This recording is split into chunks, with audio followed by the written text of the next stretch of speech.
عندما نذهب إلى الأماكن المقدسة نعيش بأرواحنا مع ذكريات الماضي، نعيش مع الصحابة عندما كانوا يجلسون حول البيت، وعندما كانوا يؤذنون عند البيت، وعندما كانوا يلبون عند البيت.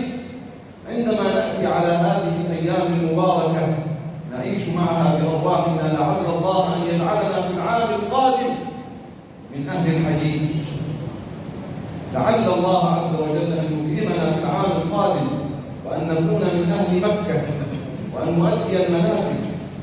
يقول القائل المحب: أنا لست في الحجاج يا رب الورى. أنا مش معاهم يعني. أنا لست في الحجاج يا رب الورى، لكن قلبي بالمحبة كبرا. أنا مش معاهم بس قلبي بيكبر. من هنا من سوهاج، من هنا من القاهرة، من هنا من الأقصر، من هنا من أي مكان في بقاع الله.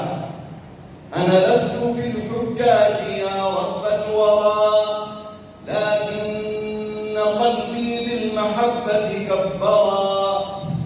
لبيك ما نبض الفؤاد وما دعا، لبيك ما نبض الفؤاد وما دعا، داع وما دمع بعين قد جرى. لبيك ما نبض الفؤاد وما دعا، داع وما دمع بعين قد جرى. لبيك أعلنها بكل تسلل، لبيك ما امتلأت بها أم القرى.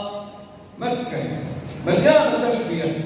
لبيك ما امتلأت بها أم القرى، لبيك اللهم لبيك، لبيك لا شريك لك لبيك، إن الحمد والنعمة لك والملك لا شريك لك. عندما ترى الحجاج يخرجون من أماكن إقامتهم، من فنادقهم ومن بيوتهم، يخرجون وقد لبسوا ملابس الإحرام من كل فجاج مكة متجهين إلى منى وحناجرهم ترتفع: لبيك اللهم لبيك، لبيك لا شريك لك لبيك.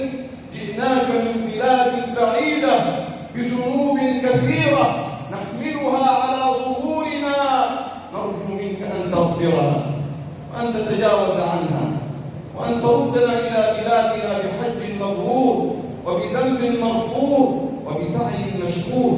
هذا هو الحاج